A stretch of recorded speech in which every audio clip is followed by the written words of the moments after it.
Boa tarde a todas, boa tarde a todos. Declaro aberta a presente reunião. Informo a todos os nossos convidados e convidadas que essa reunião está sendo transmitida ao vivo pela internet no site da Câmara.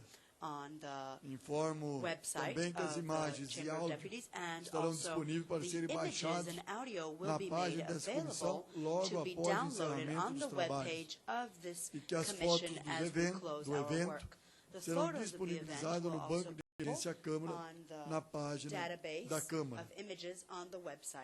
Essa reunião de audiência pública foi convocada nos termos do requerimento número 355 dos deputados Walter Feldman e deste presidente e aprovada com essa comissão para debater o papel da vitamina D na saúde pública do Brasil.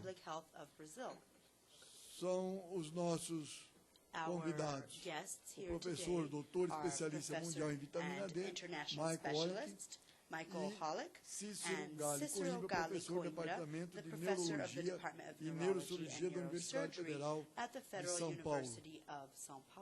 É isso que eu ia perguntar. Então, antes de eu fazer a pergunta, já fui comunicado que o primeiro a usar a palavra será o professor Cícero Gali Coimbra. Doutor Cícero, tenha a palavra por 15 minutos, podendo ser prorrogado por mais 15. Com a palavra, então, doutor Cícero.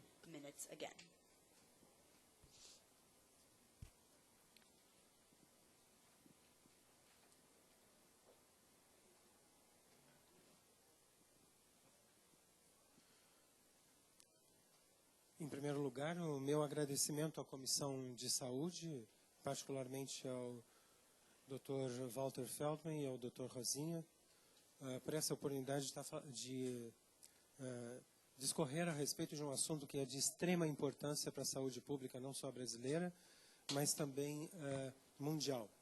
Nós estamos falando de um problema muito sério de saúde pública. Nós não estamos falando de uma vitamina, nós estamos falando de uma substância que tem sido considerada nas últimas publicações como uma substância que se encontra acima da categoria dos hormônios. Ela foi chamada de vitamina quando a presença dela foi percebida no óleo de fígado de bacalhau no início do século passado.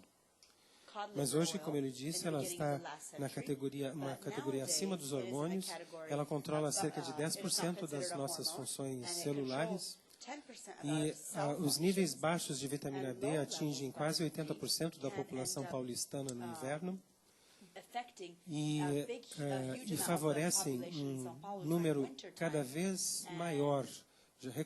O reconhecimento das doenças que estão ligadas a essa deficiência está sendo cada vez maior à medida que os anos passam.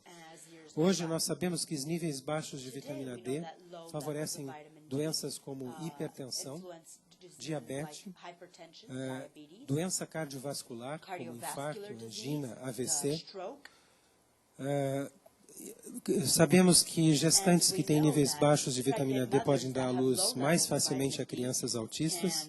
Sabemos que níveis baixos de vitamina D estão associados com o surgimento de esquizofrenia na adolescência e diversos outros distúrbios psiquiátricos. O mais importante de todos, o mais comum e importante de todos é a depressão, mas também tem a esquizofrenia, que já foi mencionada, tem o distúrbio bipolar.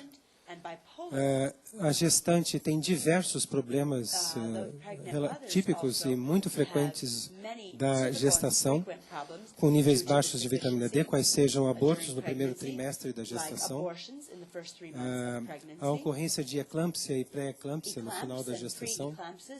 Então, isso nos dá uma ideia de quão abrangente é esse tema. Todas as doenças autoimunitárias, praticamente todas elas, não me lembro de nenhuma exceção, como diabetes infanto-juvenil, artrite reumatoide, lúpus, miastenia graves, esclerose múltipla, diversas doenças autoimunes oftalmológicas, tais como uveites e neurites ópticas, que deixam várias dezenas e centenas de pessoas cegas e no caso da esclerose múltipla, também paraplégicas, dependentes do serviço de previdência social e incapacitados para o trabalho, lotando hospitais, essas doenças lotam hospitais e tudo isso poderia ser, em grande parte, minimizado. Eu vou passar rapidamente para vocês terem uma ideia da importância biológica da vitamina D no nosso organismo. Essa paciente é uma paciente de lúpus, vocês têm ali no lado esquerdo o estado em que ela se encontrava, a face dela que se encontrava antes do tratamento, com altas doses de vitamina D, e no lado esquerdo, depois de um mês de reposição de 10.000 unidades por dia, o que hoje eu não considero nem tão alto, porque é uma dose que é produzida por cerca de meia hora, 20 minutos a meia hora de exposição ao sol, mas ao mesmo tempo é cerca de 25 a 50 vezes mais do que é hoje preconizado como aconselhável ou recomendado. Aqui vocês têm o lado direito, antes e depois de um mês de tratamento, o lado esquerdo, antes e depois de um mês de tratamento. Aqui vocês têm psoríase, com 4 meses de reposição de 10.000 unidades por dia. A mesma coisa, as costas da mesma paciente. O ressurgimento de pigmentação numa pessoa que havia perdido praticamente toda a pigmentação da pele em decorrência do vitiligo, 40 anos de vitiligo. Aqui vocês têm a esclerose múltipla.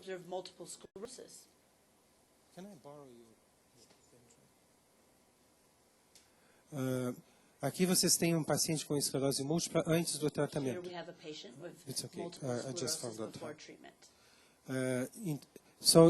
Vocês têm aqui várias lesões de esclerose múltipla de diferentes idades. Aqui vocês têm uma delas. Aqui tem uma lesão antiga. Aqui tem uma bem novinha, bem delimitada. Depois de um ano de tratamento, você vê que essa lesão aqui desapareceu. A lesão antiga não mudou. Essa volumosa praticamente diminuiu muito. E esta aqui praticamente desapareceu. Essas duas desapareceram. Aqui vocês têm o mesmo paciente mostrando uma lesão que diminuiu bastante. Esta aqui que desapareceu. Aqui uma lesão que surgiu provavelmente antes de começar o tratamento, depois que fez a ressonância, mas antes de começar a reposição com o tratamento com vitamina D em altas doses. Nós usamos hoje em dia 1.000 unidades por quilo de peso por dia para obter esse efeito na esclerose múltipla. Em média, 1.000 unidades por quilo de peso por dia, mas isso é ajustado de acordo com dados de laboratório individuais e o resultado depende, a aplicação desse tratamento depende da observância de uma dieta restrita em laticínios e em alimentos artificialmente enriquecidos com cálcio, para que não ocorra a toxicidade típica da vitamina D nessas doses que são empregadas. Aqui vocês veem uma paciente jovem, ela nasceu em 82, vocês veem essa lesão. Foi a lesão que provocou a apresentação da esclerose múltipla, provocando uma perda de força no lado direito do corpo. Em um ano de tratamento, vocês veem a diferença que fez. Antes do tratamento, vocês veem que aquela lesão era uma lesão que estava em atividade, captando contraste, demonstrando a presença de um processo inflamatório. E esse processo inflamatório não existe mais depois de um ano de tratamento. Aqui nós temos um caso, um tipo de esclerose múltipla, uma variante da esclerose múltipla chamada esclerose de Baló, que talvez seja o mais grave tipo de esclerose múltipla. Vocês veem essas lamelas concêntricas como se fosse uma cebola. Isso aqui, esses pacientes, muitos deles não sobrevivem mais do que alguns meses. E aqui vocês veem essa paciente passou da fase aguda da apresentação da doença em outubro de 2008 para janeiro de 2013, e agora ela apenas tem uma cicatriz naquela localização. Aqui vocês também têm outro par de fotos mostrando a lesão como era e como ela ficou, a cicatriz dela, em janeiro de 2013. Tem muitas publicações a respeito de esclerose múltipla e vitamina D. Veja que em 28 de maio de 2012 nós tínhamos 3.557, hoje já está em quase 5.000 publicações. Há 4 anos atrás não chegava a 300 publicações a respeito da importância da vitamina D para a esclerose múltipla. Várias outras doenças também estão associadas à deficiência de vitamina D, como o lúpus eritematoso sistêmico, 4.821 há um ano atrás, aqui agora tem muito mais. A vitamina D e artrite reumatoide, e são apenas doenças autoimunitárias, tireoidite Hashimoto, diabetes do tipo 1, o nível de crianças, a ocorrência de crianças com diabetes do tipo 1 está crescendo 6% ao ano na Europa, em decorrência das atividades em ambientes fechados, como o uso de videogames. Aqui nós temos a psoríase, também a quantidade de pacientes. Aqui, câncer. Se estima que se dessem 5.000 unidades de vitamina D para toda a população adulta, o número de novos casos de câncer diminuiria em 40%, o que representaria uma perda muito grande de receita para grupos que se beneficiam com isso. Aqui nós temos hipertensão, a quantidade de artigos publicados em 2012, hoje já passa de 22 mil, naquela época era 14 mil. Isso dá uma ideia de como está crescendo as pesquisas nessa área. Isso aqui é sobre doença cardiovascular, 18 mil, agora já são 28 mil em apenas um pouco mais do que um ano. Aqui nós temos diabetes, 21 mil publicações, isso foi incrível. Praticamente duplicou, nós estamos com quase 40 mil publicações hoje em dia a respeito dos benefícios da vitamina D para pacientes com diabetes. A tuberculose, os pacientes com doenças autoimunitárias são pacientes que usam medicações imunossupressoras, que os deixa suscetíveis a desenvolverem infecções oportunistas. Esse não é o caso da vitamina D, que é capaz de deixar essa doença praticamente, essas doenças em remissão, as doenças autoimunitárias. Mas veja, ela aumenta a produção, ela aumenta a potência do nosso sistema imunológico, tanto é que vocês veem esse título aqui, a vitamina D acelera a recuperação da tuberculose. E a mesma coisa ocorre em doenças virais, como o HIV. A mesma coisa acontece na hepatite C, que é um problema sério de saúde pública, tanto o HIV como a hepatite C. Aqui vocês veem o estudo que foi publicado em 2010, que demonstrou que 10% da nossa carga genética sofre influência dos nossos níveis de vitamina D. Todas essas doenças que eu mencionei têm uma relação direta com a distância da linha do Equador. Aqui vocês têm a linha do Equador e veem que quanto mais nós nos afastamos da linha do Equador, mais diminui a produção solar, que é a nossa única fonte realista de produção de vitamina D, já que a quantidade que existe nos alimentos é irrisória. Quaisquer de vocês que esteja privado de exposição solar, imaginando que vai receber vitamina D através de uma alimentação saudável, está completamente enganado. Meçam os seus níveis de vitamina D e vão verificar que estão deficientes nessa molécula tão importante. Aqui vocês vejam como que a vitamina D diminui. As áreas vermelhas são as que têm níveis mais baixos de vitamina D. As áreas amarelas são as que têm os níveis nem tão baixos.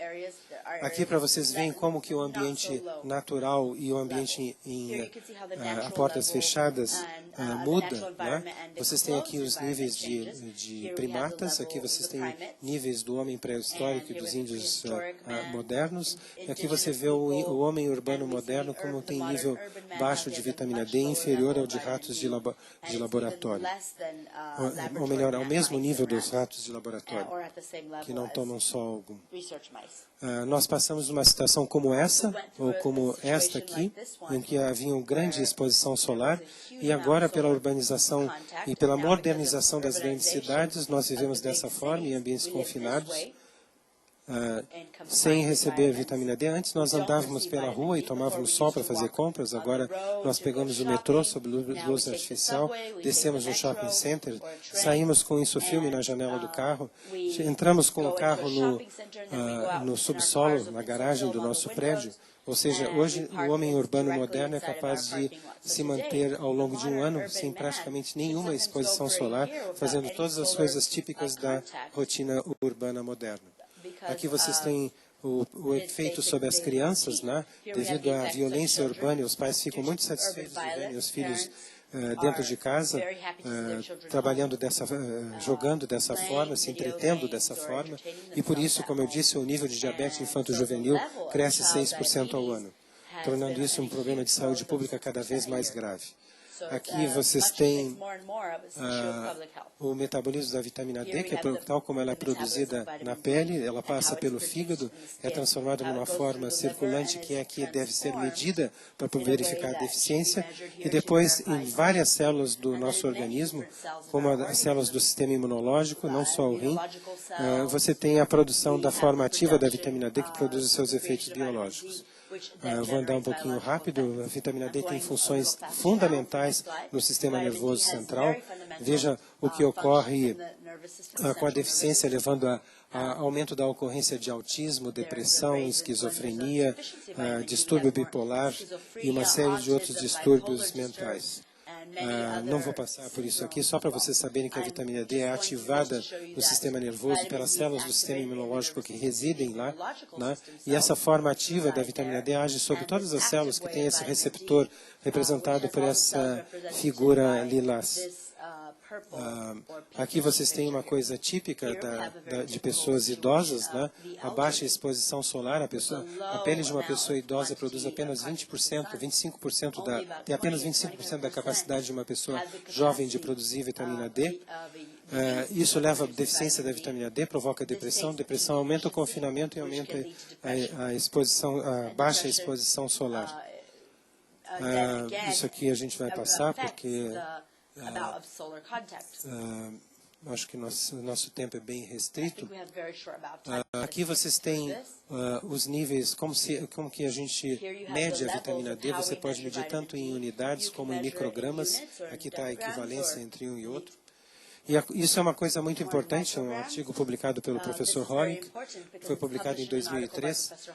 Hoje em dia, a dose diária recomendada é de 400 unidades por dia. Veja que a maioria a Sociedade de Endocrinologia nos Estados Unidos recomenda que a concentração mínima sanguínea seria de 40 nanogramas por ml. Se eu administrar 1.000 unidades, que é 2,5 vezes a dose diária recomendada, eu só vou aumentar 4,85 pontos meu nível de vitamina D. A grande maioria das pessoas que têm doenças autoimunitárias tem em torno de 14. Então, se eu der 2,5 vezes a dose, que é hoje recomendada, eu vou aumentar em 5 pontos, eu vou passar para 19, eu vou ficar na metade do nível mínimo que é recomendado pela Sociedade de Endocrinologia. Aqui, como ajustar a dose de vitamina D para pacientes com doenças autoimunitárias. Né? A dose não é uniforme entre os pacientes, ela deve ser ajustada de acordo com os resultados laboratoriais, que eu acho que seria errado a gente tentar discutir aqui, mas são necessárias dosagens laboratoriais de diversos parâmetros para que a gente possa acompanhar o tratamento com vitamina D, evitando a toxicidade dessa substância. Isso não é para dose preventiva, como nós estávamos falando, de 10.000 unidades por dia. Está prorrogado mais o teu prazo. Tá bom. Obrigado. Aqui vocês têm uma coisa muito importante que tem sido desconsiderada pela classe médica. As pessoas que têm doenças autoimunitárias, elas têm uma alteração genética que as torna mais resistentes à vitamina D e por isso elas precisam de uma dose maior. Elas têm o polimorfismo daquela enzima que transforma a vitamina D na forma final ativa, que tem os seus efeitos biológicos. Isso foi confirmado por pessoas que têm esclerose múltipla. E aqui vocês têm como que uma justificativa biológica. Acho que talvez apenas as pessoas que são da área médica vão entender isso aqui. Eu então vou falar muito rapidamente. Mas normalmente uma curva de uma atividade enzimática se processa dessa forma. À medida que eu aumento a concentração da substância que deve ser transformada pela enzima, eu aumento a velocidade da produção da substância que é o resultante da ação da enzima. Isso vai aumentando até que a enzima se satura da quantidade de substância que ela tem que transformar. E uma pessoa que se você medir, então, a máxima velocidade que pode se alcançar, a metade dessa velocidade máxima dá a concentração desse substrato que é necessário para atingir a metade da velocidade máxima. Uma pessoa que tem um polimorfismo genético vai ter uma enzima que se comporta dessa forma e vai precisar de um nível maior de vitamina D, no caso que nós estamos falando, para obter o mesmo efeito biológico. Uma pessoa que tem um polimorfismo grave, ela vai precisar de um nível ainda maior. Isso justifica o uso terapêutico nessas pessoas que têm doenças autoimunitárias de doses muito altas de vitamina D sob controle laboratorial. Isso aqui a gente vai passar, porque eu acho que não cabe nessa nossa... Esse aqui é o primeiro estudo que foi publicado usando doses maiores de vitamina D do que aquelas que são recomendadas. Foi publicado em 1986. Esse grupo de Boston, que é a cidade do professor Holick, demonstrou que se eles dessem 5.000 unidades de vitamina D para pessoas com esclerose múltipla, eles reduziriam as crises, os surtos dessa doença em mais de 50%. Hoje, o tratamento convencional que é utilizado, que é extremamente dispendioso, custa cerca de R$11.000 por mês por paciente, não consegue reduzir em mais do que 30%. Esse dado foi simplesmente desconsiderado. Bom, vamos passar adiante para ver se a gente consegue terminar isso dentro de um prazo aceitável, para que haja discussão adequada. Aqui, vários estudos mostraram que existe uma associação entre a atividade das doenças autoimunitárias, como a esclerose múltipla, e os níveis de vitamina D. Essa associação é inversa. Quanto mais baixo for o nível de vitamina D, mais surtos a pessoa vai ter. Esse é um artigo que obteve a mesma conclusão e verificou que toda vez que se duplica a concentração sérica da vitamina D, a frequência de surtos, de crises que as pessoas experimentam, que pode deixá-las cegas e paraplégicas, diminui em quase 30%. Então, se você vai aumentando quanto mais você aumenta, mais diminui a atividade dessas doenças, tais como a esclerose múltipla. Existem estudos randomizados, duplos cegos, infelizmente ainda usando apenas em associação com o tratamento tradicional, mas ela é muito, muito superior ao tratamento tradicional. Ela deixa essas pessoas portadoras de esclerose múltipla simplesmente com vida normal, não necessitadas desses fármacos que custam R$11.000 por mês e provocam um monte de efeitos colaterais, um grande desconforto para esses pacientes que muitas vezes experimentam febres durante a administração em dias alternados por via parenteral. Aqui, nesse estudo, foi usado apenas 20.000 unidades por semana, e já se demonstrou uma diminuição do número de lesões captando contraste, que são lesões ativas no final do tratamento a que eles foram submetidos. Infelizmente, nenhum médico hoje em dia, ou quase nenhum médico neurologista que trata a esclerose múltipla, sequer pede os níveis de vitamina D dos seus pacientes. Esse é um outro artigo, um estudo também randomizado, duplo cego, que foi feito. A gente vai passar adiante, porque não vamos entrar em minúcias.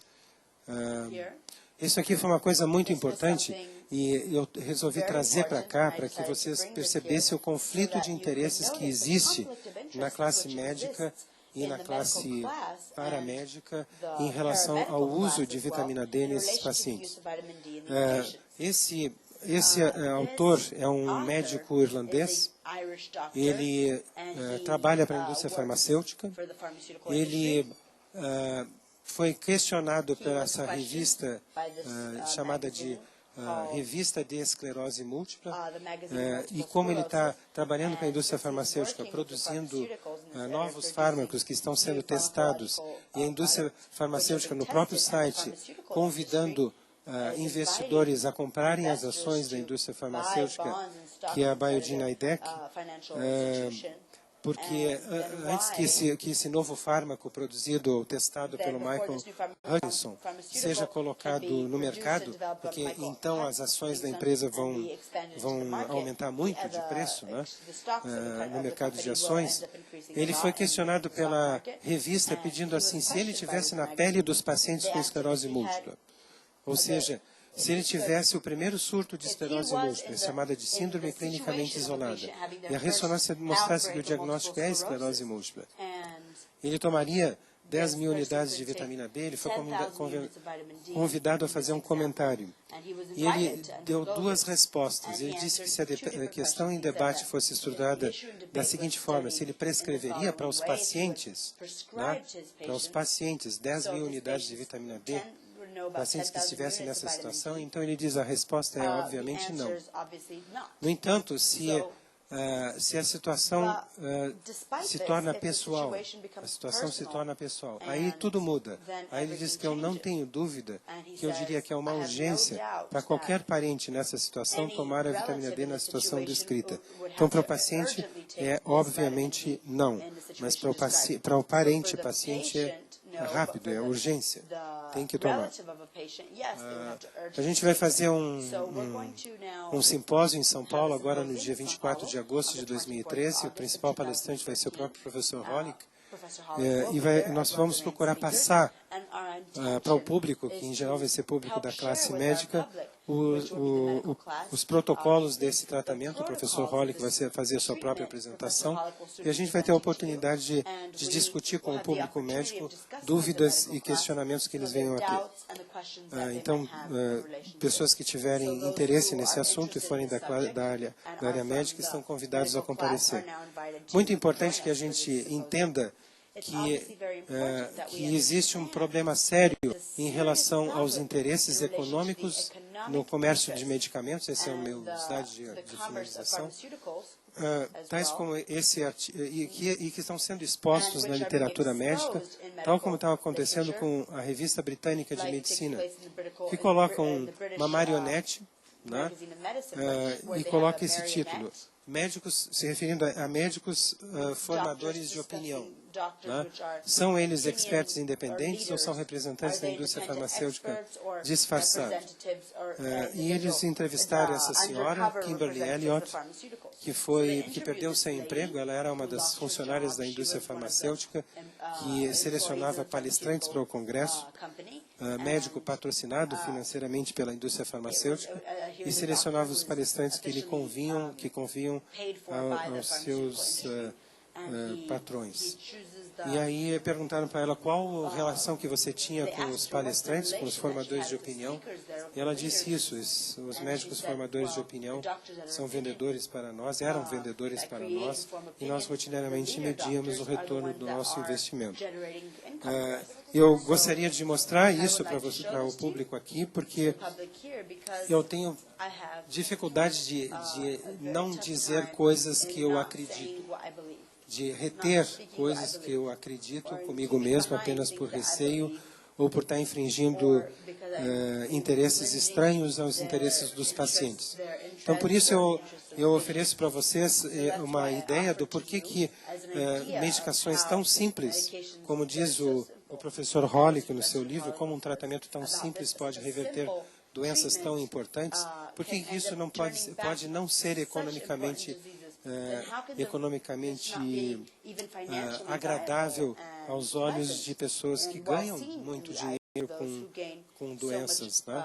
Apesar de ter, sem dúvida alguma, não estou sendo um crítico sem nenhuma capacidade de olhar os dois lados, mas eu vejo que a indústria farmacêutica tem um valor inestimável na saúde humana, eu reconheço isso, mas eu percebo também que à medida que doenças levaram a uma grande estruturação mercadológica, essas doenças passam a ter uma solução simples. Isso pode não ser suficientemente agradável para que se transforme numa política de saúde pública disseminada. Então é muito importante que esses problemas sejam levados em conta para que a gente possa entender por que pode haver que podem haver resistência. Quando o British Medical Journal publicou esse editorial, um médico norte-americano escreveu isso em uma carta direcionada e que foi publicada pela própria revista. Jovens professores universitários de futuro promissor são convidados de um em um para encontros com os executivos da indústria farmacêutica que os entrevistam a respeito do seu trabalho e das suas opiniões durante um jantar, um almoço dispendioso onde excelente vinho é servido. Cada potencial recruta é lisonjeado e bem alimentado, porém aqueles cujas opiniões se alinham com as mensagens de marketing são tomados sob as asas da companhia para serem financeiramente suportados, mimados e admirados enquanto voam ao redor do mundo para falar em centros médicos acadêmicos e em conferências médicas. Isso é uma situação que existe, que é reconhecida no meio médico e que não pode ser deixada de lado. E eu, fundamentalmente, agradeço profundamente pela oportunidade que a gente teve aqui de conversar com vocês. Um dos meios de divulgação do problema de saúde da vitamina D é esse Vitamin D Council, que é patrocinado pelo John Cannell, nos Estados Unidos. Aqui a gente tenta fazer alguma coisa parecida com o Instituto de Autoimunidade.org.br. Muito obrigado pela audiência de vocês e pela atenção de vocês. Obrigado, Dr. Cícero, pela sua exposição. E, de imediato, já convido o Dr. Hollick para fazer a sua exposição e comunico que será feito em inglês e aqueles que necessitarem de tradução têm ali o aparelho na entrada e também comunico que na saída devolvo o aparelho, porque não pode levar, né? Dr. Hollick.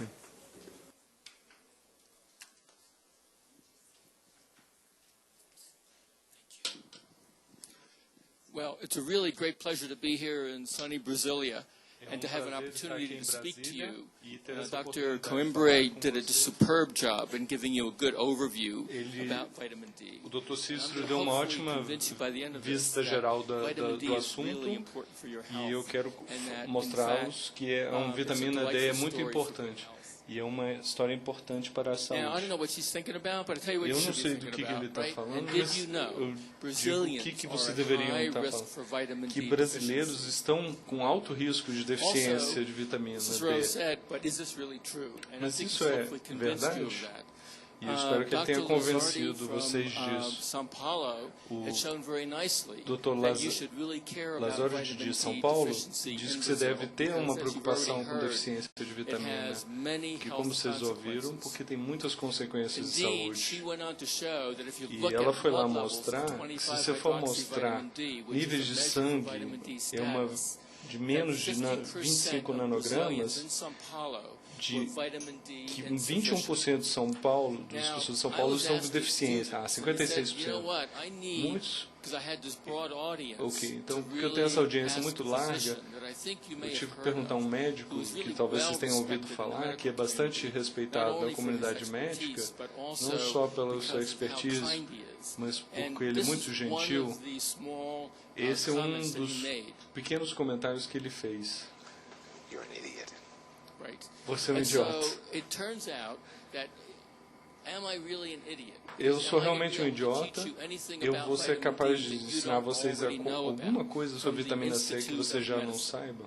Sobre o Instituto de Medicina, porque o Instituto de Medicina veio com suas novas recomendações em relação à vitamina D. De 97 a 2010, eles recomendavam estava fora por um fator de 3. E eles também perceberam outra coisa, do que médicos são ensinados nos seus colégios, nas suas universidades, é de que os vitaminas D são um dos mais tóxicos. E eu já ouvi falar do Dr. Cícero que isso não é verdade. Você pode tomar até 4.000 unidades diariamente e não se preocupar com toxicidade.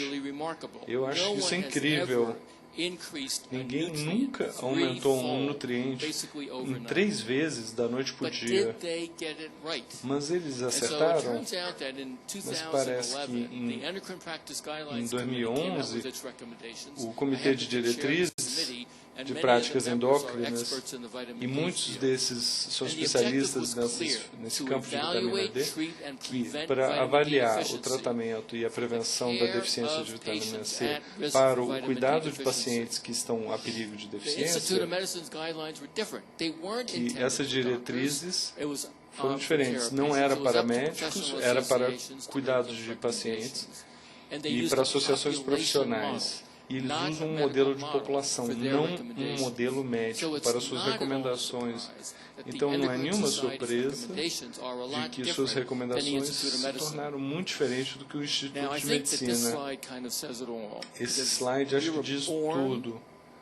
Que você nasceu, a gente evoluiu no sol, nós sempre apreciamos os efeitos benéficos do sol, mas nessa era todo mundo se preocupa. Eu tenho suporte da NIH, que é o Instituto Nacional de Saúde americano, e eu tenho suporte do sol. Vocês podem vir nesse site, que é o drholic.com, e fala de vitamina D. E eu tenho falado sobre vitamina D há mais de 30 anos. É um saco, é tedioso. Mais é tedioso que esse assunto. Previne raquitismo. Não estamos falando de deficiência de vitamina D. Eu não sei o que ela está pensando. Quem está a risco de deficiência de vitamina D? E com sorte, basicamente, eu acho todo mundo. Aquecimento global, qual a grande negócio com essa deficiência de vitamina D? Porque raquitismo é só uma ponta. Tem osteomalacia, que é algo que os médicos esqueceram, diabetes, esclerose múltipla, artrite, infecções, hipertensão, deficiência, doenças cardíacas, câncer, todas essas são associadas com deficiência. A revista Discovery falou, vitamina C, D pode salvar a sua vida. A revista Time, as maiores avanços, os 10 maiores avanços são sobre vitamina D. Como o Dr. Corumbi, todos gostamos de publicar com termos médicos, mas lá na revista Saúde, falando sobre vitamina, se você quer ter a atenção dos seus adolescentes, você tem que botar na Vogue de adolescentes. E você vai dizer, até no Brasil, vitamina D tem alguma popularidade, mas os médicos não têm pego a mensagem. Tem sido a imprensa laica leiga falando disso. É o paciente indo ao médico, por favor, eu quero testar o meu sangue. E o médico tipicamente diz, não, você tem uma dieta saudável, você não pode ter deficiência de vitamina D. Mas o paciente persiste e finalmente o médico pede o exame. E agora o médico é quase uma religião, estão pedindo em todos os seus pacientes. O nível, esse é o exame, nos Estados Unidos é o mais comum. 1 em cada 9 australianos tem um teste desse. $500 milhão estão sendo gastos nesses exames. Porque todo mundo deveria estar aumentando seu consumo de vitamina D. É muito mais custo efetivo. Eu fico pensando, quando que a vitamina D realmente apareceu na Terra? E tem um organismo que já existe há 500 milhões que não mudou, que fitoplâncton produz vitamina D. Então, a vitamina D é o hormônio de mais idade na Terra. Por quê? Se você pensar em termos evolucionários, isso faz sentido, né?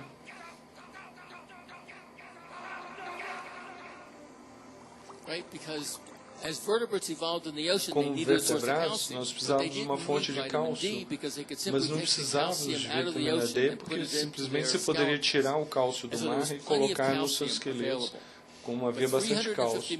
Mas 350 milhões de anos atrás, as formas de vida ficaram entediadas com a terra, o mar, e foram para a terra firme. Exatamente. E não havia nenhum cálcio na terra. E certamente precisavam de muito cálcio para o seu esqueleto. E por razões que não entendemos completamente, a exposição da pele ao sol deu para superar o cálcio de vitamina, o cálcio dietético.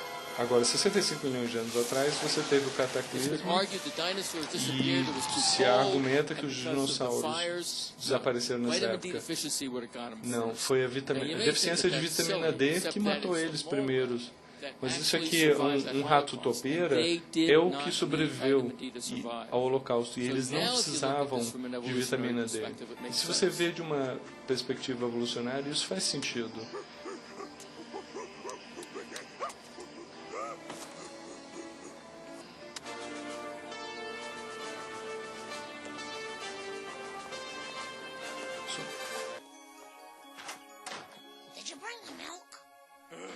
Se vocês trouxeram leite, não esqueça o seu cálcio quando vocês estiverem tomando vitamina D. Então, vitamina D é a vitamina do sol. Primatas, pássaros, todos eles sempre precisaram de vitamina D. E esses neandertais, como eles poderiam sobreviver no clima europeu do norte, mas no seu DNA, eles tinham cabelo vermelho, tipo celta. Então, essa hipopigmentação é bem claro. Isso é o pelvis de uma mulher normal, e essa é de uma que tem raquitismo e deficiência de vitamina D nos seus primeiros anos.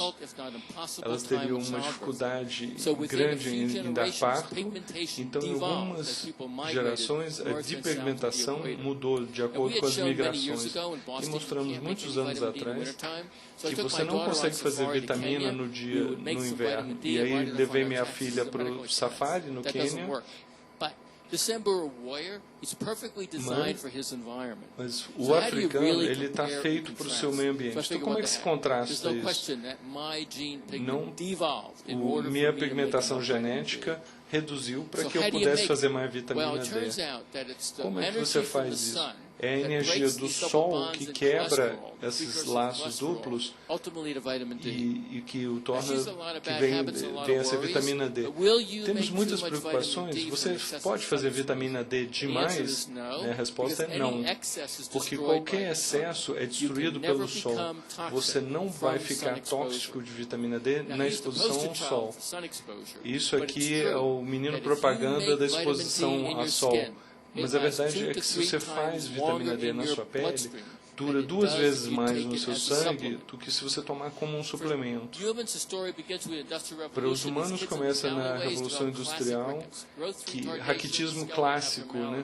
Que essas crianças não tinham sol nesses becos. 2 médicos em Nova York que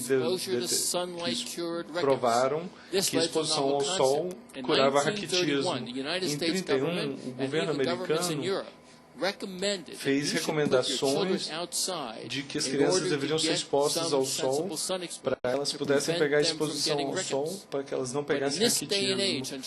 Mas nessa era, e para os últimos 40 anos, os dermatologistas têm falado em nunca estar exposto diretamente ao sol.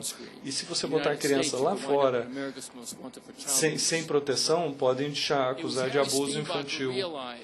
E se você pudesse irradiar pessoas e animais, por que não irradiar a comida?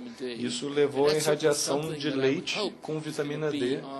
E acho que é algo que estará na sua agenda. Na fortificação dos alimentos, é a forma mais simples e de custo efetiva de aumentar o consumo, a ingestão de vitamina D. Com esse processo simples de fortificação, raquitismo praticamente desapareceu. E como médicos não veem mais raquitismo, eles não pensam mais em deficiência de vitamina D, mas é essencial para a saúde do osso. Então, eu vou te trazer alguns casos que vocês talvez não ouçam tipicamente. Uma menina de 7 meses com fraqueza muscular e cálcio no metade do nível. Isso teve muita publicidade em Boston, porque um gorila que nasceu que foi mantido em cativo e não tinha vitamina D suficiente, recebeu vitamina D, achavam que tinha uma doença genética rara e desejaram boa sorte. Mas o papai está chateado, porque ele sabe que sua filha está em problema, mas o que ele realmente estava querendo dizer...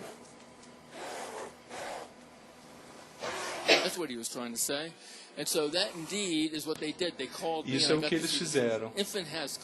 Eu falei, ele tem clássica deficiência de vitamina D. E como é que se trata? Agressivamente. 5.000 unidades de vitamina D por dia. E a criança se sentiu bem. Eu fui o visitante de honra do seu primeiro aniversário. Mãe, meu crescimento vai ser retardado só por conta do in utero e dos seus primeiros meses terem deficiência de vitamina, o seu crescimento foi limitado. 50% das crianças nos Estados Unidos têm problemas de deficiência ou insuficiência de vitamina D.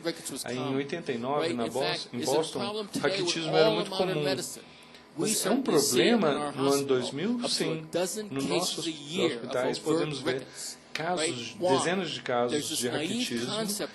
Tem esse conceito ingênuo de que leite materno vai dar o suficiente. Não vai. Você tem que... Não há essencialmente nada de vitamina D em leite materno. Então, se você der só leite materno, vai ter uma deficiência de vitamina D durante aquele período. Eu não sei o que Britney está pensando aqui, mas nós fizemos estudos e fizemos uma pergunta simples. Se as mulheres grávidas estavam tomando vitamina D pré-natal e 2 copos de leite, e estavam tomando só 600 unidades de vitamina D. Essa é a recomendação do Instituto de Medicina para todas as mulheres grávidas. 76% das mães e 81% dos recém-nascidos tinham deficiência de vitamina D no dia do parto. Por que você deve se importar? Porque fomos mostrar que o risco de pré-eclâmpsia, que é a complicação mais comum, mais perigosa do parto, é relacionada à vitamina D, à deficiência dela. Essas 3 crianças que nasceram de cesariana. Porque, por causa de raquitismo, as pessoas tinham dificuldade de dar parto. Então, era muito comum fazer cesáreas, mas eles têm retratamento de crescimento porque eles ainda tinham deficiência de vitamina D em 89. E fizemos um estudo porque vitamina D é muito importante para músculos, que importa, claro, para a hora do parto. Se você tiver suficiência de vitamina D, você reduz em 400% a necessidade de precisar uma cesárea. E nos Estados Unidos, e eu presumo que seja o mesmo aqui no Brasil, 1/3 das gravidez são por cesáreas. Há um custo muito enorme. E a morbidade, sem falar de mortalidade materna. Então, só melhorar a vitamina D durante a gravidez é muito importante. Eu não sei o que a Cristina está pensando aqui. Nós falamos para todas as mulheres grávidas que elas deveriam estar tomando 2.000 unidades de vitamina D, além das suas vitaminas pré-natais e outras fontes de vitamina D que elas possam ter. Isso nos diz evolucionariamente quanta vitamina D precisamos. E esse estudo que fizeram, em que você aumentando vitamina D em mulheres que estavam amamentando, quanto você acha que uma mulher que está amamentando precisa para colocar algo no leite? Ela tem que tomar 4.000 unidades ao dia. E isso é, acho que, onde temos que estar em termos de dosagem. Pediatras têm sido paranoicos nessa relação, mas a Associação de Pediatras dos Estados Unidos, do momento que eles nascem, eles devem estar ganhando 400 unidades de vitamina ao dia. No Canadá, até 800 unidades é recomendado. Mulheres grávidas e amamentando até 2.000 unidades. E estamos chegando perto do caso, onde a gente deve estar. Outro caso número 2. Mulher de 1 ano de idade, músculo enfraquecido, problemas de deformação de ossos. Grande risco de jovens todo ano. Já ouviu da síndrome jurássica? E isso tudo é por conta do Jurassic Park do Spielberg. Porque parece que os nutricionistas na audiência vão achar bom por causa de iguanas, por causa do Parque Jurássico. Todo mundo queria ter um dinossauro mascote. E do que melhor do que isso do que uma iguana. Mas iguanas são como os seres humanos, precisam de vitamina D. 750 mil foram importadas comendo só alface, todos acabaram com osteoporose, osteomalacia, ficaram deficientes, quebraram ossos, eventualmente morrendo. Minha filha de 9 anos queria também uma iguana como mascote. E eu sabia disso, eu estava na literatura sobre répteis, e se você tivesse lido a respeito, você saberia o que você acontece quando você tem deficiência de vitamina D. E se você mostra ao seu médico, meu pobre animal, você mostra um paciente, como as pessoas não dizem nada. Deficiência de vitamina D aumenta o risco de fraturas vertebrais, não vertebrais também. Então, como é que você trata isso com o nosso paciente? Como é que você faz que eles tomem o seu cálcio? Eu dei leite? Não. Ele deu um suplemento de cálcio? Não. Ele não está babando na boca, ele está ganhando queijo de baixas calorias. Eles gostam de estar lá fora, porque lá fora pegam muita vitamina D. Sabe como a indústria chega a essa ocasião, quando tem essas oportunidades? Você pode ir para a sua loja de mascotes e você pode pegar esse suplemento por $40 para que seu réptil em casa possa fazer vitamina D. Não, mas nós dizemos, vamos fazer isso para os nossos mascotes. Então eu passei $40 para que minha iguana pudesse produzir vitamina D. Mas se você tem o cálcio adequado e vitamina D adequado, então minha filha e a iguana dela poderiam crescer muito bem. Então, eu era um consultor, porque eu fui consultor por muitos zoológicos nos Estados Unidos, porque continuou sendo uma questão de saúde.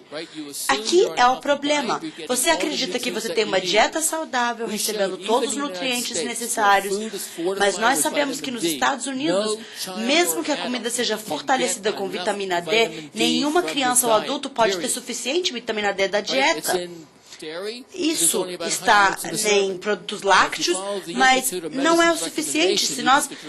Para seguir a recomendação do Instituto de Medicina, você teria que beber 6 copos de leite por dia só para ter vitamina D suficiente. Então, quando nós pensamos em fortalecimento alimentar e fortificação alimentar, temos que começar a incluir o suficiente vitamina D para ter a quantidade necessária.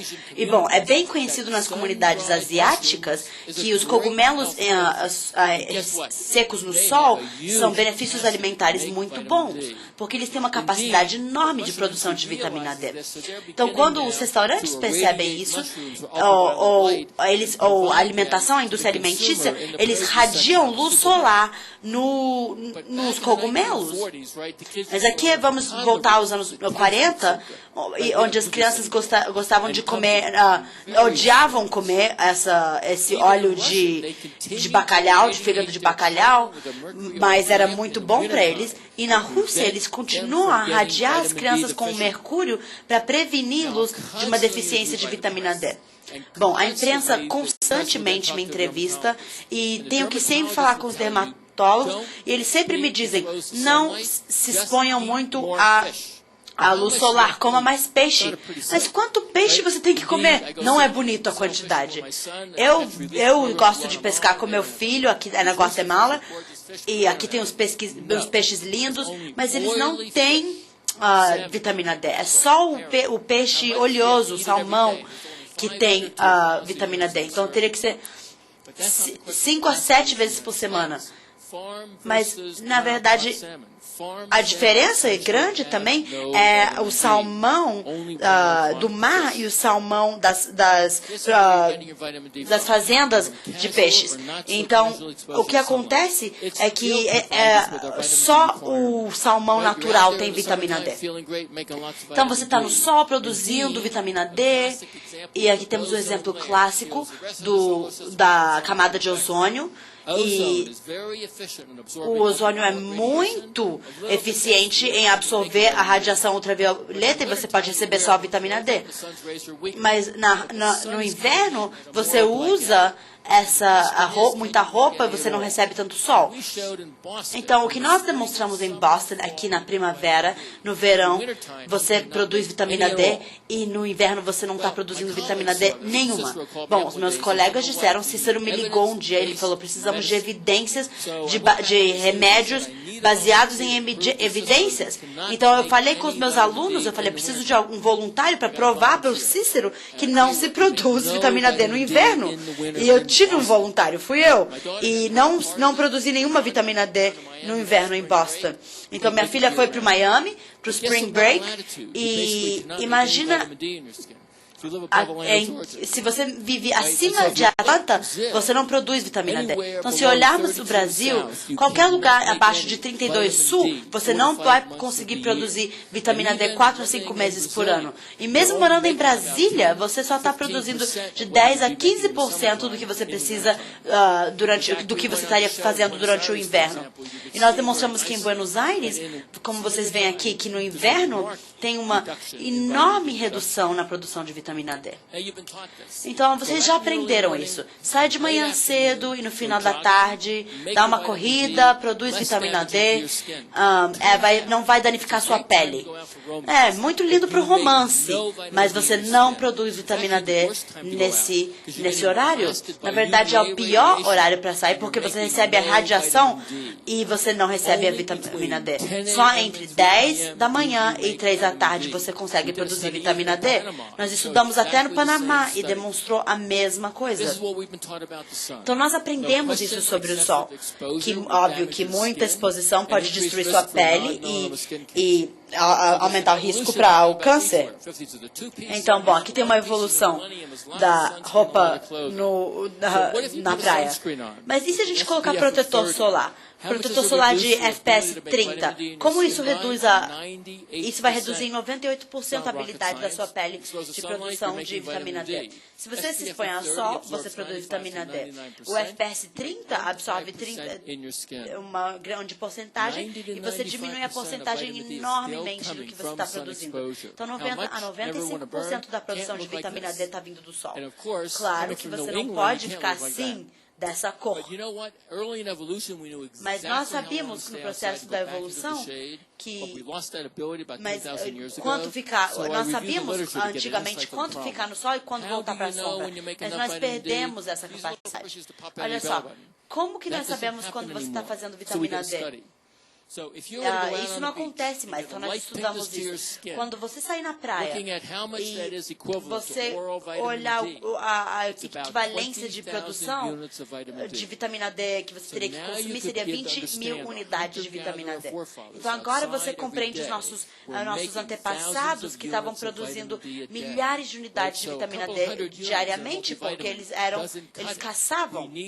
Então, 100 unidades de vitamina D não é o suficiente, precisamos fazer uma mímica do que os nossos antepassados faziam. O sol providencia a vitamina D, independente da sua raça. Mas e a idade? Porque como até o Sr. Burns já sabe que a idade afeta a produção de vitamina D.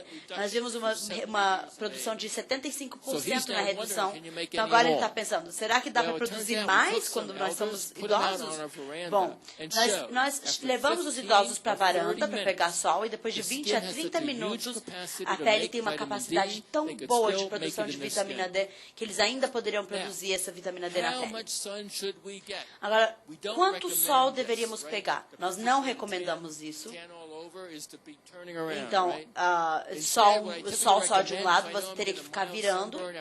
Se eu sei que eu vou me queimar depois de 15 minutos, então 5 a 15 minutos e depois continua com boa proteção solar, como ela está fazendo.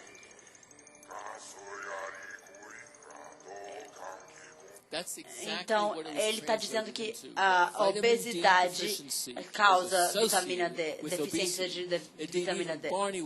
Até o Barney ficou surpreendido com essa informação. Por quê? Porque vitamina D tem a ver com células de gordura. Então, quando nós falávamos com a nossa paciente que teve a cirurgia bariátrica e diminuiu a gordura, nós vimos que pacientes obesos precisavam de 2 a 3 vezes mais vitamina D para tratar e prevenir a deficiência de vitamina D. Muitos pacientes que eu conheço, que têm um índice de gordura de massa corporal de 30, precisa de mais vitamina D para prevenir a deficiência. Não sei do que ele está pensando, mas eu vou te dizer uma coisa, ele está pensando isso. A pigmentação da pele afeta a síntese de vitamina D. Você precisa de mais exposição, porque ele naturalmente, por ser moreno, tem uma proteção solar. Então ele precisa de 10 vezes a exposição para fazer a mesma quantidade de vitamina D. Como você pode ficar sabendo do seu status de vitamina D? Bom, o que nós precisamos medir é o 25 hidróxido de vitamina D e não na forma ativa de vitamina D.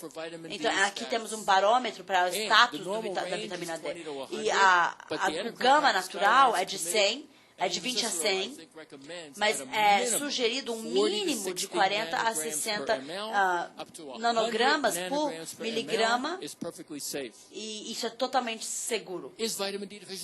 E a vitamina D, as deficiências de vitamina D, é uma questão de saúde pública?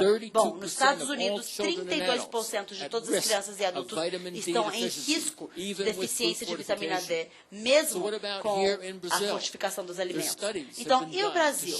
Os estudos mostraram muito bem que no inverno o seu nível sanguíneo está muito bom, mas no inverno, não no verão, mas no inverno a deficiência é muito comum. Quando olhamos os alunos e professores e médicos, até eles têm deficiência de vitamina D. Se nós olharmos os dados de insuficiência no Brasil, 57% de crianças, 98% de mulheres adultos e uma grande porcentagem dos idosos tem uma grande deficiência de vitamina D. Aqui temos Coreia, independente deles morarem na Coreia, na Austrália, nos Estados Unidos ou Brasil, eles estão em risco dessa deficiência também. Então, a deficiência de vitamina D subclínica rouba o cálcio dos seus ossos, porque ele faz esse osteoclástico que ele começa a invadir os ossos. A osteoporose é uma doença silenciosa. Muitos pacientes que têm dores ósseas precisam avaliar a osteoporose.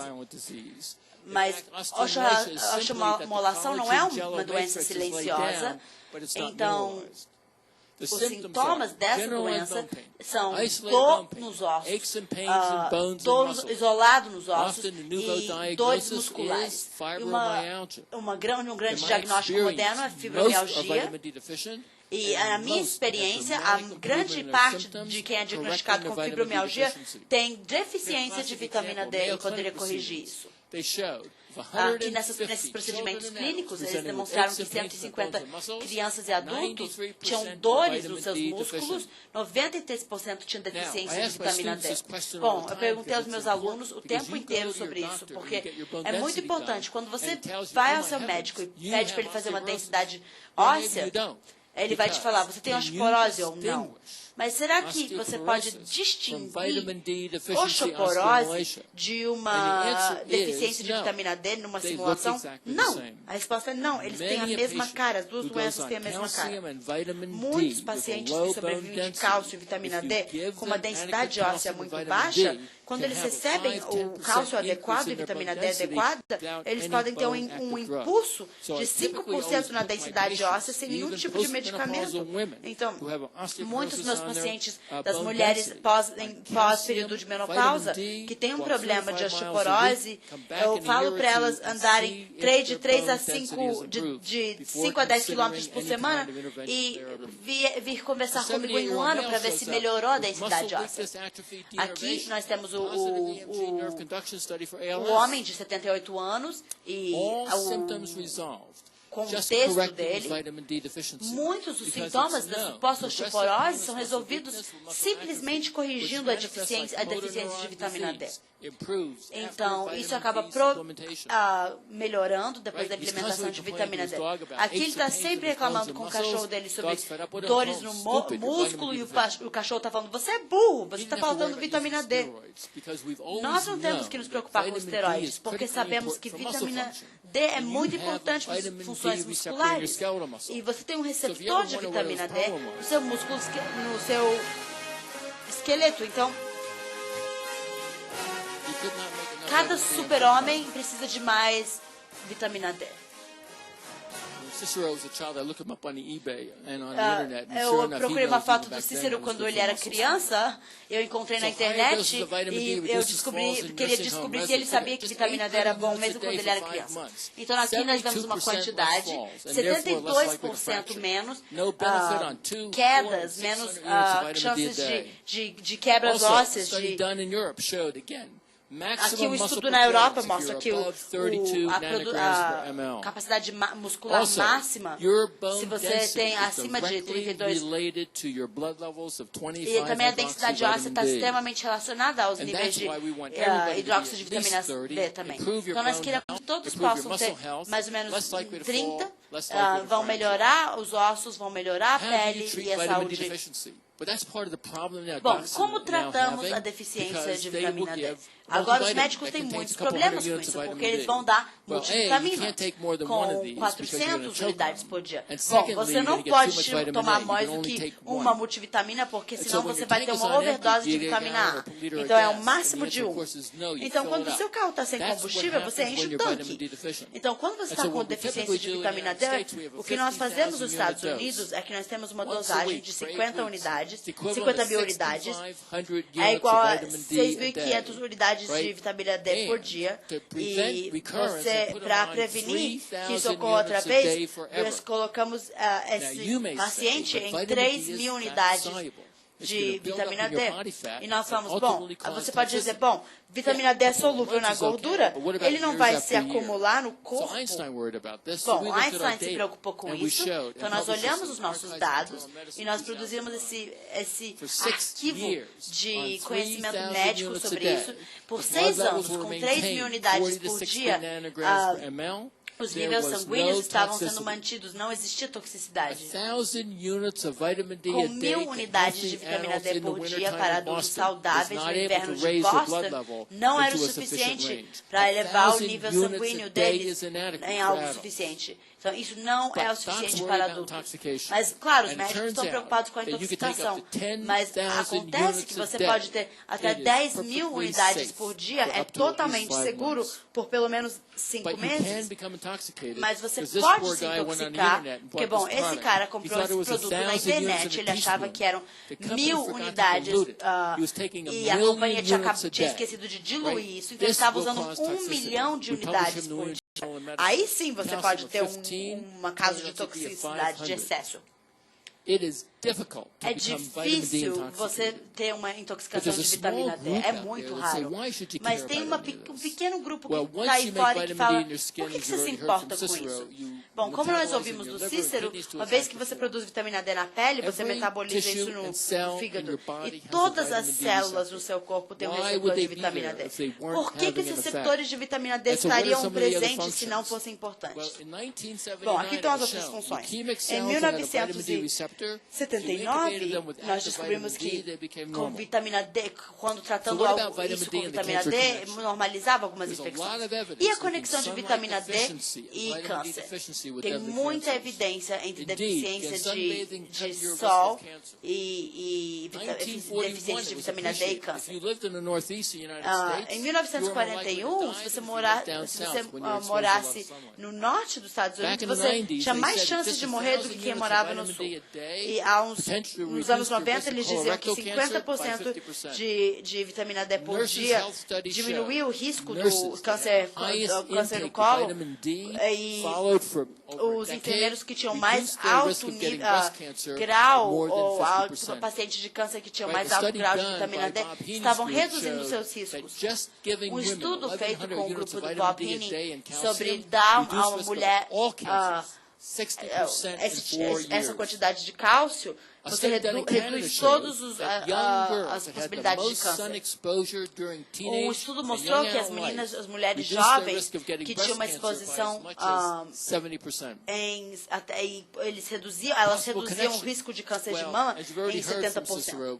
Bom, como o Cícero já explicou para a gente, a vitamina D ajuda a prevenir contra os cânceres ou células cancerígenas, e temos uma enorme quantidade de células que são reguladas por vitamina D. Bom, e o nosso sistema imunológico? O Cícero já comentou isso. Mas o que esses macrofágios estão fazendo quando ativam a vitamina D? Vamos pensar o seguinte. O mistério é que por que os macrofágios fazem 1.250 produções de vitamina D. Bom, em 1849, vitamina D protegia contra a tuberculose. Nós descobrimos isso. E quando olhávamos como a tuberculose, como que funciona, nós vemos aqui uma comunicação que cria uma proteína que acaba matando a infecção. Então agora nós podemos compreender por que essa variância é tão efetiva para pacientes com tuberculose. Também os estudos que foram feitos no Yale mostraram que se você aumentar o seu nível de vitamina D, você está você colocando em risco. Um estudo feito em Pancho que reduzia o risco de influência e de infecção em 42%. Então, diabetes tipo 1. Que nos anos 1960 eles estavam dando às crianças 200 mil unidades de vitamina D por dia e ela seguiu isso por 31 anos. Isso reduz o risco deles terem diabetes tipo 1 por 88%. Mas mesmo na Finlândia, eles estavam preocupados com a toxicidade de vitamina D. Então, eles aumentaram o valor para 400 por dia. Olha o incidente, olha que diferença enorme.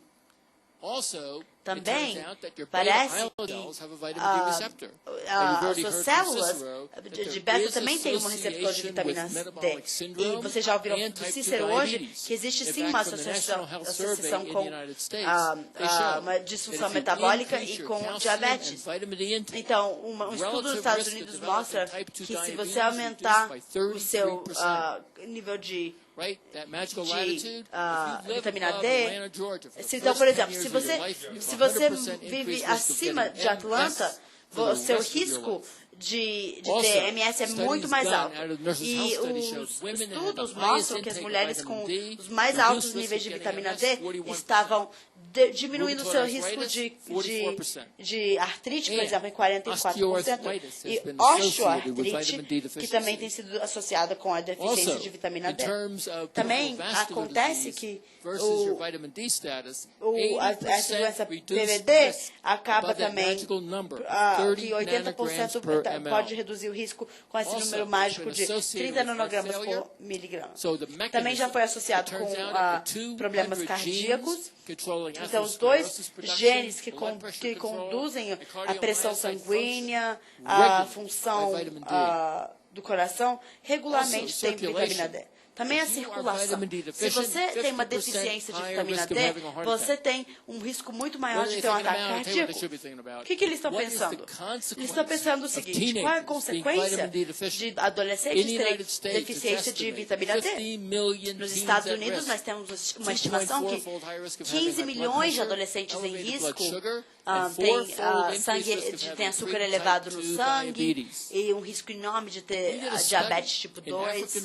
Nós temos um estudo em adolescentes afro-americanos em Georgia e falamos com a DOM e nós temos ou 400 ou 2 unidades de vitamina D por dia. E nós vimos uma diferença enorme. Se eles estavam usando 2.000 unidades de vitamina D por apenas 4 meses, isso foi incrível. E se isso não captura sua atenção, todos os estudos já mostraram que se você aumentar a quantidade de vitamina D que você usa, e ela falou, por que mais provas? Por que é necessário necessário ter mais do que 30 nanogramas por miligrama. Bom, talvez o nosso aparelho genético, sabe? Mas acho que o primeiro estudo foi feito para demonstrar rapidamente que se você pegar, escolher adultos saudáveis durante o inverno e der 2.000 unidades, então nós poderíamos mostrar isso antes de vitamina D, de todas essas. Nesses casos, todos são individuais. E esses estão ligados e esses estão completamente desligados. Então, vitamina D tem todos esses genes abertos e esses estão desligados, estão fechados. O que essa genética controla? Está controlando a estresse e atividade anti-inflamatória. Então, aumentar o consumo de vitamina D pode acabar tendo um efeito dramático na sua saúde imunológica em geral. E essa questão da epigenética está recebendo muita atenção recentemente, porque nós sempre soubemos e nunca compreendemos como que podemos ter dois indivíduos com o mesmo DNA e eles só se parecem um pouco diferentes. E, bom, nessa questão, essas moscas também têm o mesmo tipo de maquiagem, mas essa mosca aqui tem um olho marrom e o outro tem um olho amarelo, vermelho. Bom, a razão de falar disso é porque o seu DNA não é apenas o seu destino. Você pode ter fatores que acabam aumentando a expressão genética ou até apagando toda a sua atividade ou melhorando a leitura desses fatores. E vitamina D agora tem sido comprovado como que tem genética, epigenética também. Então, vitamina D é criticamente importante desde o nascimento até a morte. A deficiência de vitamina D é uma doença de negligência, porque quando a evidência nos demonstra que não é o suficiente um nível normal, precisamos de um nível saudável de 30 nanogramas por miligrama. Então, 1.000 unidades de vitamina D por dia não serão suficientes. Mesmo em Palm Beach, mesmo no ensolarado Flórida, tem sido demonstrado que 40% de deficiência de vitamina D está presente. Então, eu sempre recomendo aos adultos que eles recebam pelo menos 2.000 unidades de vitamina D por dia e crianças deveriam receber 1.000 unidades de vitamina D por dia. Quais são as melhores fontes? Nos anos 1920, eles sugeriam um pão enriquecido em vitamina D. Eu tenho certeza que os jovens adultos não poderiam fazer isso nos Estados Unidos. Aí, cerveja foi enriquecida com vitamina D. Então, eu comecei a comprar essa cerveja. Mas nós sempre soubemos dos efeitos benéficos do sol. Então, eu recomendo exposição solar. Como podemos compartilhar isso com o público? Em 2004, eu escrevi um livro chamado A Vantagem do UV. Do ultravioleta, mas eu não sou a favor de bronzear-se por horas. Mas aqueles que têm muita exposição vão acabar aumentando o risco do câncer. Todos são preocupados com câncer, com melanoma. Você sabia que a maior parte dos melanomas ocorrem nas áreas com menos sol? E a exposição solar profissional, na verdade, diminui o risco de melanoma. Então, quando estar no sol faz parte da profissão, tem um risco menor de melanoma. Isso é o Jornal de Investigação de 2010. A visão antropológica do sol é diferente dos dermatólogos. Você já falou com um dermatologista que falou que é necessário você usar o protetor solar?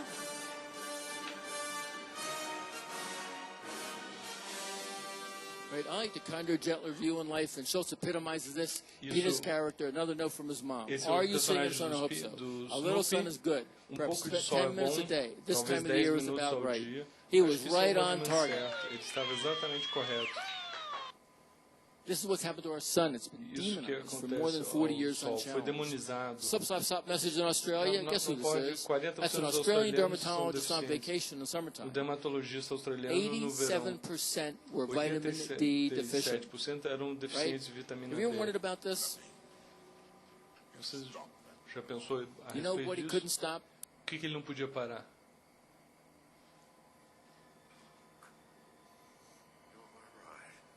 You were right about me. Do you know what he was right about? Certo a meu respeito. Right. Vitamin D deficiencies, you've heard from Cicero, is associated with dementia, right? As well as schizophrenia and depression, right? And there are some of the data. Again, just raising your blood levels to 25-hydroxy vitamin D can improve neurocognitive decline. Já aumenta 31% de melhoras. You can get it from your diet. You cannot get enough from your diet. I hope we convince you. So what do? Well, the best source by far is sun. Now even the National Osteoporosis Foundation is recommending boost your bones with sunlight. That's really quite remarkable. And so how do you know how long to stay outside? Whether you're in Brasília or in São Paulo or Natal. So working with a software engineer, and I've been doing studies around the globe, including here in Brazil, measuring how much vitamin D you're making, is that we developed an app called dminder.info right now for your iPhone and soon on your Android, where we will tell you how much vitamin D you are making, and we even give you a warning that you've been outside too long, that you need to put sun protection on. So I follow my own advice. Sunscreen on face, but not on arms and legs, and like all my family members, take about 3,000 units of vitamin D a day. Blood level about 52 nanograms per ml. Vitamin D deficiency is probably the most common medical condition worldwide. If any one of these chronic illnesses turn out to be associated with vitamin D deficiency, there's no downside to increasing your vitamin D intake. You don't need to be a genius to know. We need sensible sun and supplement recommendations. Right? Should you be screening everybody? I've hopefully convinced you no. But if you're obese, if you're on medications that impact on vitamin D, or if you have sarcoidosis, the answer is yes. I recently wrote a new book that you know has come out here in Brazil, and the recommendation intake is at least 400 to 1,000 units for men, at least 600 to 1,000 units for children, at least 1,500 to 2,000 for adults, and 2 to 3 times up to 5 times more if you are obese. Safe upper limit easily is 2,000 for neonates, 4,000 for children, 10,000 units a day for adults. Also, I'm most grateful to my wonderful wife, who's been with me for 42 years, que está há 42 anos comigo, many of these talks and trips, e que me deixa fazer essas palestras e viagens, e eu queria agradecer pela sua atenção. Aqui vem o sol, é a música. Obrigado, Dr. Hollick.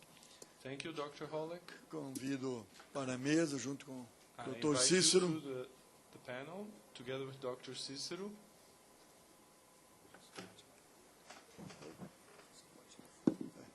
E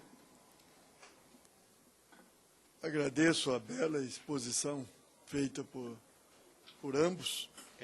E os autores do requerimento, o deputado Walter Feldman e eu. Passo a palavra ao deputado Walter Feldman. E peço aos nossos convidados que anote qualquer pergunta ou qualquer questionamento para ao final dar as respostas. Bom, muito bem, eu queria muito agradecer ao Dr. Cícero Galli, agradecer ao Dr. Michael Hollick, foi toda uma operação para poder realizar essa audiência.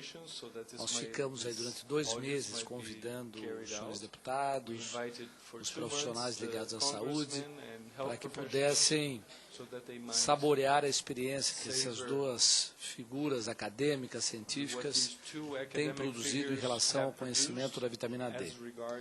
Eu queria só rapidamente acrescentar pouquíssimos elementos, já que a exposição dos dois foi bastante consistente, como os senhores puderem ver. Eles se dedicam há décadas em relação a esse tema, como os senhores devem ter sentido pelas informações, e como nós temos tido aí nas nossas movimentações, há uma grande falta de conhecimento, para não dizer quase uma total ignorância sobre a questão da vitamina D, seja na área científica, seja na área leiga, no Brasil ou em grande parte dos países do planeta. Nós ficamos inicialmente muito impactados com essa informação há mais ou menos 2 anos atrás. Eu também, desprovido de grande parte dessas informações que foram aqui reveladas, na condição de médico, temos tido aí contato com vários colegas médicos que demonstram essa mesma desinformação, mas eu queria lembrar e apresentar aqui o Daniel Cunha, paciente do Dr. Cícero. Se me permite, Daniel, acho que é possível, né, dizer que Daniel é portador de esclerose múltipla, tratado e curado na clínica do Dr. Cícero. Como hoje milhares de pessoas, o Dr. Holly, que também veio ao Brasil para entrar em contato com o Dr. Cícero, para conhecer essa experiência extraordinária de tratamento, particularmente de doenças autoimunes, mas uma série de outras doenças neurológicas, uma série delas que foram aqui relatadas na exposição, com resultados extraordinários. Eu fiquei tão empolgado com essas primeiras informações que fui ao Dr. Cícero e pedi emprego na sua clínica. Estou trabalhando lá há mais ou menos 6 meses, exatamente para não absorver apenas as informações, mas na prática conseguir... sim, o Rosinha, nós fomos para a Itália e combinamos que íamos... Eu estou dizendo que perguntar já tem emprego lá para mim também, né? Que íamos reduzir a nossa atividade política e ampliar a nossa atividade científica. É muito provável que a gente consiga produzir mais resultados fora do que dentro. Bom, de qualquer forma, nós começamos a estudar bastante, a acompanhar os trabalhos do Dr. Cícero, compramos 1000 livros do Dr. Holly para distribuir para os deputados, para os senadores, inclusive temos mais alguns volumes aqui. Quem tiver muito interesse em estudar, em conhecer com mais profundidade, ele está aqui à disposição, não sei se vou ter para todos, mas... Nós estamos numa empreitada no Brasil para ver se nós convencemos tanto a área de governança na área de saúde, como dos médicos, que nós temos um instrumento terapêutico extraordinário, uso em escala de toda a população, a custo absolutamente zero, que é o sol, que deve ser exposto na dosagem adequada, sensata, não com a neurose, muitas vezes, que se apropriou da consciência nacional de que o sol é um elemento extremamente nocivo e que ele deve ser evitado a todo custo. As pessoas já saem de casa com os fotoprotetores e há uma recomendação em excesso, particularmente nos setores que cuidam da área da dermatologia, com muito temor da incidência de câncer de pele, particularmente o melanoma ou não melanoma, e o Dr. Holly expôs que pode ser exatamente o contrário, ou seja, em muitos aspectos a dosagem adequada de vitamina D pode proteger em relação a câncer de pele, e uma exposição adequada também pode, evidentemente não produziria câncer de pele se houvesse os cuidados adequados, sem excesso de nenhum lado, nem uma exposição sem nenhum controle, mas também evitando essa nenhuma exposição que tem levado em escala inacreditável a dosagem de vitamina D. Na clínica que eu trabalho com o Dr. Cícero, eu diria que todos os pacientes que eu recebi, o Dr. Cícero confirma, 100% dos pacientes têm dosagem baixa ou insuficiente de vitamina D. Eu, muito empolgado com essa matéria, comecei a circular aqui pela Câmara, conversar com os deputados, com os senadores. Alguns eu consegui pedir a dosagem de vitamina D a vários deputados. Eles fizeram, todos com deficiência de vitamina D. Todos os senhores deputados que nós fizemos o teste têm dosagem baixa. Fizemos também alguns funcionários, dosagem baixa. Eu pedi ao Dr. Herr Grips, do Departamento Médico, que fizesse um estudo, ou colocasse no protocolo do exame de entrada ou os exames periódicos dos senhores funcionários, para que pudéssemos detectar qual é a incidência aqui na Câmara Federal. Temos trabalhado nesse sentido, estamos aqui com alguns funcionários do departamento, para ver se com essa incidência seguramente muito elevada aqui na Câmara, nós consigamos dar repercussão nacional a esse fato ainda, infelizmente, pouco conhecido. O doutor Cícero e eu estivemos com o ministro Padilha há mais ou menos um mês, né? Mais ou menos um mês. Levamos para ele uma parte disso que foi aqui exposto hoje, e amanhã teremos uma reunião com a Anvisa e o setor de alimentação para que pudéssemos dar sequência, andamento e pudéssemos avaliar aquilo que, do ponto de vista do Ministério, portanto, de escala nacional, pudesse ser feito. Nós gostaríamos que os médicos no Brasil incluíssem a dosagem de vitamina D no seu protocolo, com o pé de hemograma, ureia, creatinina, sódio, potássio, incluísse também a dosagem de vitamina D, e aí nós vamos identificar de maneira mais generalizada aquilo que nós estamos identificando, seja pelas pesquisas em outros países, como algumas já realizadas aqui no Brasil, particularmente em São Paulo, que mostram esses índices alarmantes. São Paulo, no inverno, 77% de deficiência de vitamina D, e no verão 40%. Ou seja, nós temos abundância de sol, um país tropical,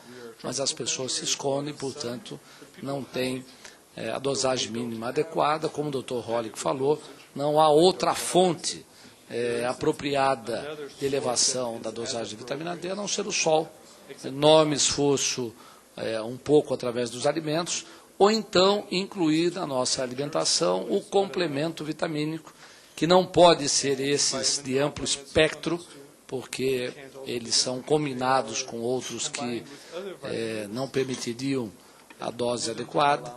Nós estamos sugerindo que o SUS possa começar a facilitar a aquisição de vitamina D nas doses adequadas.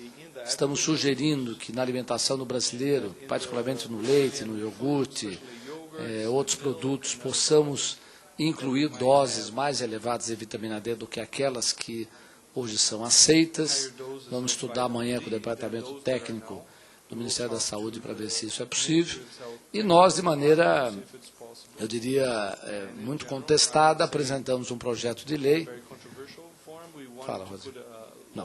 Apresentamos um projeto de lei, não sei se os senhores tomaram conhecimento, sugerindo que os brasileiros, na legislação ou na compreensão daqueles que definem regras do trabalho, pudesse ter oportunidade de exposição ao sol 15 minutos por dia, 3 vezes por semana, como foi fartamente exposto aqui, que seria talvez no Brasil, na latitude, no horário, talvez o tempo mais adequado. Tudo isso ainda tem um certo empirismo, mas tem já elementos que nos permitem dizer que esse tempo de exposição ao sol não daria nenhum tipo de prejuízo em relação a 95% dos cidadãos por conta da característica da pele.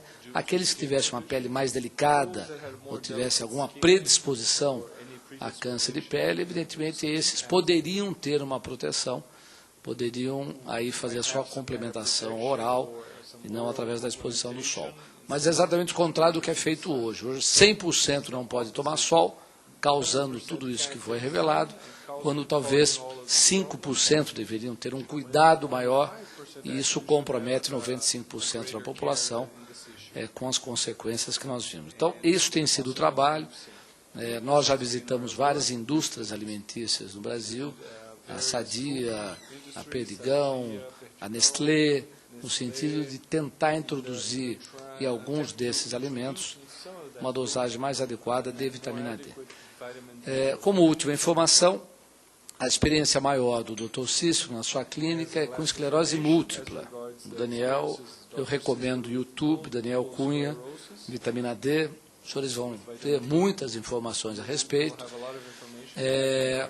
Mas o Ministério da Saúde do Brasil gasta em torno de 350 milhões de reais por ano com tratamento convencional de esclerose múltipla, com medicamentos complexos, extremamente caros, sendo em torno de 10, 11 mil reais per capita por mês para cada paciente.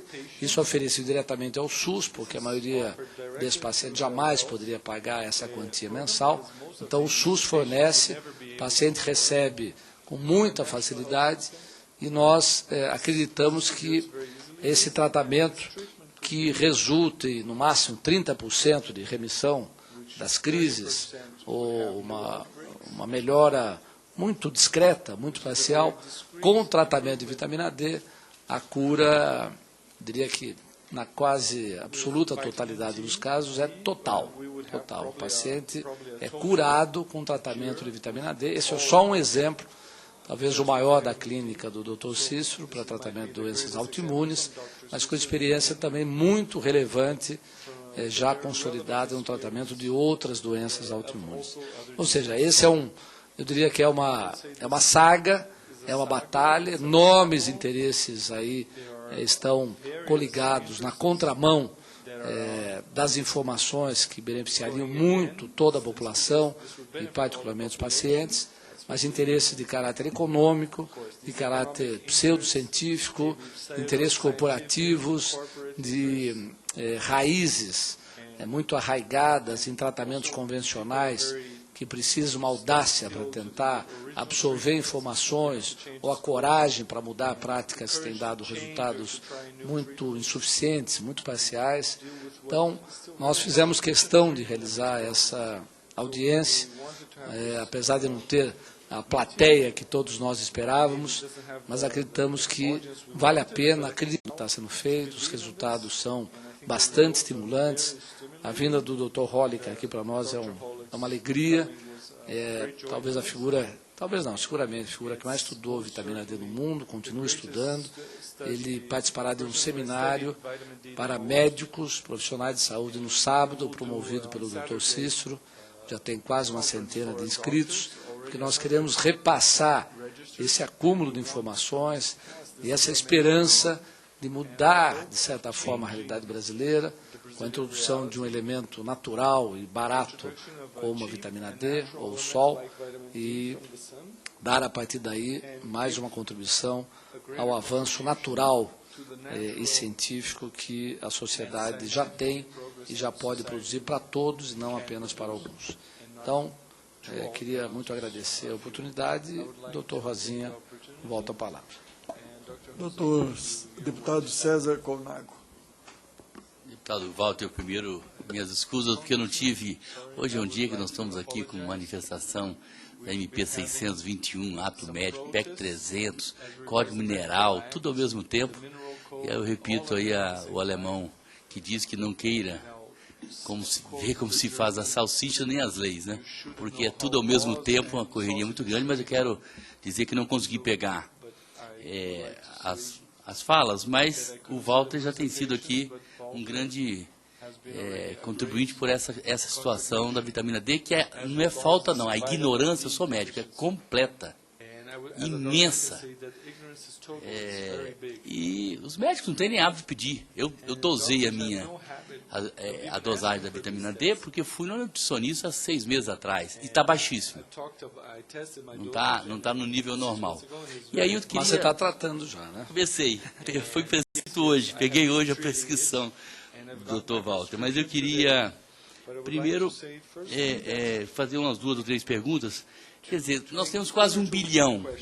O Dr. Hollick deve ter falado isso aqui no planeta, em Coimbra. É por falta de sol em determinadas regiões do planeta ou porque uma certa hiperpreocupação com a doença, os cânceres de pele? No Brasil, eu sinto que isso ficou muito forte. Eu fiquei muito influenciado por isso. Eu, que sou da região de muito sol, eu adoro praia com chuva, com nublado, e tanto medo que a gente ficou dessa questão da exposição da pele. Eu tenho origem dos avós todos do Mediterrâneo, toda daquela região ali, muito branco, e a gente realmente passou a não ir mais à praia. Eu tenho uns 20 anos, mais ou menos, que eu não tenho muito hábito de exposição ao sol. Em que medida isso vem, muitas vezes, de uma interferência de uma posição médica, de orientação, ou em algumas partes do planeta você tem realmente a deficiência dos raios solares? Como é que é isso nesse 1 bilhão espalhado pelo mundo? O segundo, aí mais para o Dr. Coimbra. Essa experiência com a esclerose múltipla só o senhor tem essa experiência. No Brasil tem outros já colegas fazendo, os números tem vários pacientes já com esse tipo de resultado aqui relatado pelo Walter, ou é ainda uma coisa assim muito incipiente, né? Eu digo porque a vitamina D tem uma importância muito grande, né? É praticamente um pré-hormônio, não é uma vitamina simples, dada a sua importância. Quer dizer, como é que anda isso no Brasil em relação à experiência, ao uso e mesmo as pesquisas voltadas para que nós possamos aí estar com muito mais naturalidade enfrentando algumas patologias que às vezes usam medicamentos, além de caros, extremamente agressivos, né? Então eu queria novamente me desculpar porque eu fiz um esforço muito grande, mas não consegui chegar, não. Muito obrigado. Nas audiências públicas aqui da Câmara dos Deputados, geralmente não, o regimento interno permite que as perguntas sejam feitas só por parlamentares. Mas, desde que eu assumi a presidência da comissão, eu tenho dado a palavra a outros convidados que desejarem. Então, vamos escrever aí uns 3 aí, pode ser, Walter, pode ser, nossos convidados, que desejarem fazer alguma pergunta, e seja também bem-vindos aqui. Eu tenho meus conterrâneos médicos, viu, Mário, o seu aqui, nossos conterrâneos, que alguns eu estudei juntos na residência médica. Alguém deseja fazer alguma pergunta aos nossos convidados? Só, por favor, diga o nome para se identificar. Aperte esse botãozinho que tem ali. Queria fazer uma pergunta para o Dr. Cícero. Primeiramente, parabenizar pela excelente apresentação. Meu nome é Marcele Vieira, sou nutricionista. Eu só queria fazer uma pergunta da sua experiência na vitamina D, da forma de dar para os pacientes. Qual que o senhor prefere, em gotas oleosas, cápsulas? Ou qual a experiência que o senhor tem de pastilha sublingual, que hoje as farmácias de manipulação têm dado muitas opções, né, para o paciente receber o suplemento. E é isso. Mais alguma outra pessoa? Senão nós passamos para a mesa e eu convido o Walter Feld para assumir aqui a presidência para continuar os trabalhos aqui.